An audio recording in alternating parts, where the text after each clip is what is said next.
Сәлеметсің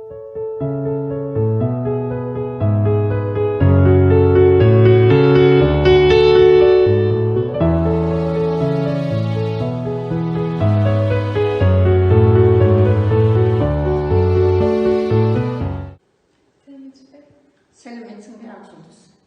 Ақжұлдыз, білім бақтың жібермейтін қазығы, білімсіз бақ әлде күннің азығы деп Мұхтар Әуезов айтқандай, қазіргі таңдағы мұғалімдер үшін ең қажетті, ең маңызды болып отырған мәселе жаңа форматта сапалы білім беру.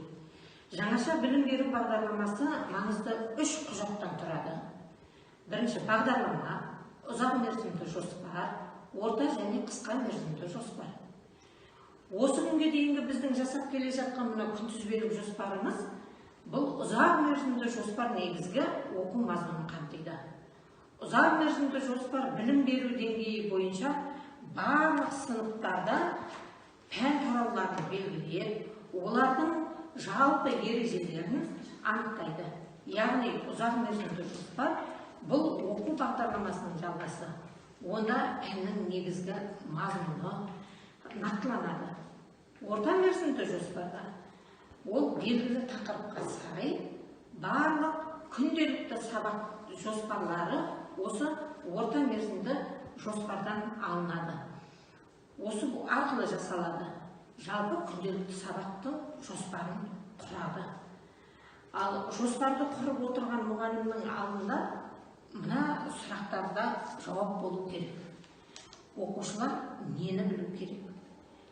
Қандай түйінді идеяларды түсінуі керек?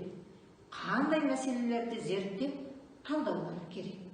Ал қысқа мерзімді сабақ жоспарын құрудың негізгі міндеттеріне келсек, ең бірінші сабақтың тақырыбын анықтау. Әр тақырыпты меңгерудің мақсаты мен міндеттерін белгілеу. Оқушылардың қызығушылығын арттыру үшін түрлі әдіс-тәсілдер қолдану. Тыңдалым, оқылым, айтылым, жазылым дағдылары бойынша түрлі жұмыс түрлерін дайындау. 4 дағдыны қалыптастыру үшін ұсынылатын оқу материалдары мен ресурстарды оқушылардың жас ерекшелігіне қарай іріктеп алу. Уақытты үнемді және нәтижелі пайдаланудың жолдарын қарастыру. Жаңа тақырыпты қаншалықты меңгергенін анықтау үшін рефлексия ұйымдастыру. Сабақтың мазмұны бойынша қорытынды жасау. Оқушыларға өзін-өзі тексеруге және бағалауға арналған сұрақтар мен тапсырмалар дайындау. Міне Ақжұлдыз, сабақтың жоспарын осы сұрақтарға жауап беретіндей етіп және сабақ құрудың жоғарғы мына міндеттерін ескере отырып, егер де сабағымызды жоспарлайтын болсақ, онда біз үлкен жетістікке, нәтижеге жетеміз.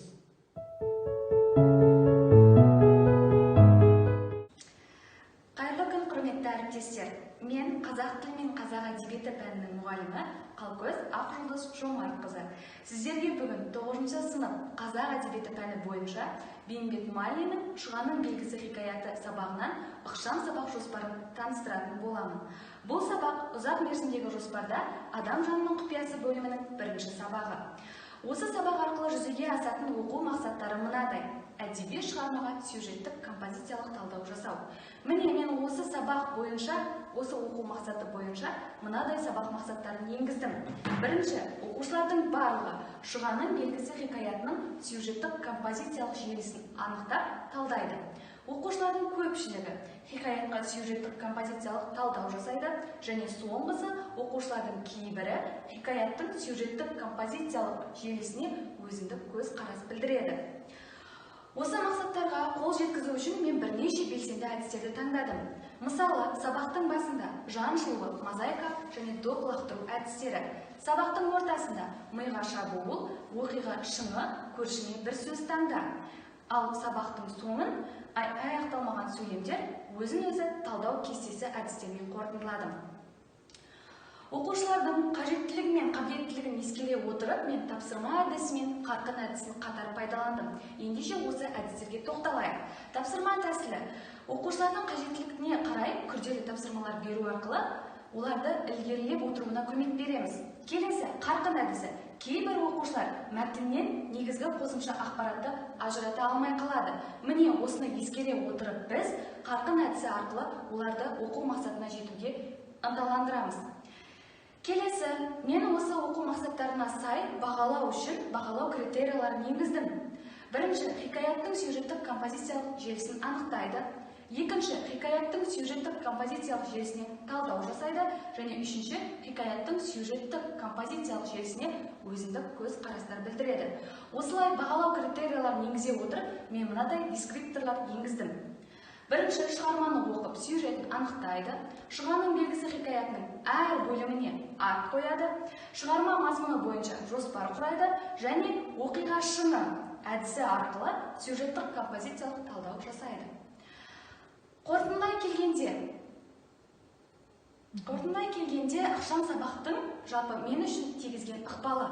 Ең бірінші, мен сабақ жоспарлау кезінде оқу мақсаттарынан сабақ мақсаттарын шығаруды, қандай мақсаттар енгізуді түсіндім. Екінші, ықшам сабақ кезінде кері байланыс қалай жасалу керек, оқушыларға қандай әдістер пайдалану керек. Қорытындылай келгенде, ықшам сабақтың сабақ жоспарлауда қандай ықпалы тиді. Осыған дейін оқу мақсаттарын дұрыс таңдау және де оқу мақсаттарына сай әдіс таңдау мен үшін қиынға соққан. Міне, осы ықшам сабақ барысында маған оқу мақсаттарына сай әдістер таңдау ұсынылды. Сонымен қатар, тәлімгердің кері байланыс жасау барысында оқушылардың қажеттіліктері мен мүмкіндіктерін саралау, тапсырмаларын дұрыс құрастыру ұсынылды. Қорытындылай келгенде, ықшам сабақ нәтижесінде мен сабақты жоспарлауда оқу мақсаттарының ішінен смарт мақсаттарды дұрыс таңдаймын. Және де мақсатқа қол жеткізу барысында критерийлерді дұрыс қолданып, соған сай бағалаймын. Сонымен қатар, осы жұмыстарды іске асыру барысында дұрыс әдіс тәсілдерді қолданамын.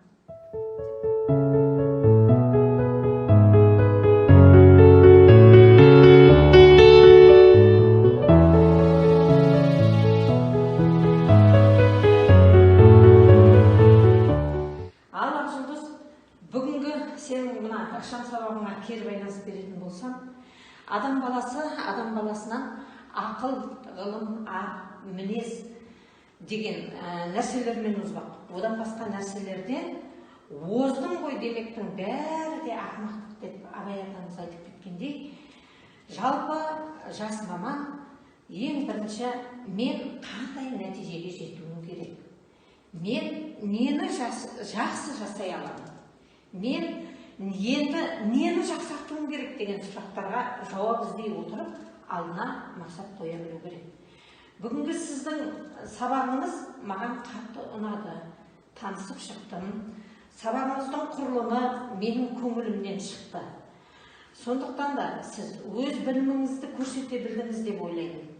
Ұйымдастыру барысында сабақтың басы, сабақтың ортасы және сабақтың соңындағы мақсаттарға қол жеткізу үшін алған белсенді оқу әдістеріңіз өте тиімді екен. Сондықтан да мен сізге 2 жұлдыз 1 тілек арқылы тілек білдіргім келеді. Әлемді сүйіспеншілікпен өзгертуге болады. Егер әр істі сүйіспеншілікпен, шын жүрекпен жасасаңыз, міндетті түрде жетістікке жетесіз деген Элизабет Кублер-Росстың сөзін үнемі жадыңызда ұста. Бұлақ көрсең көзін аш деген ұлағатты сөзге сүйеніп, әрбір оқушының қабілеті мен икемділігін танып білу мұғалімнің басты міндеті екенін ұмытпа. Баланы бақытты ету, жетістіктерге жетелеу, ішкі уәжді жоғарылату, өзін сәтті сезінулері бәрі біздің қолымызда. Ақжұлдыз айналайын, жаңа ғасырға қадам басқан жас жеткіншектерді өмірге бейімдеуде, өмірдің әр тетігіне үңіліп, кез келген тығырықтан шығуға даяр бол.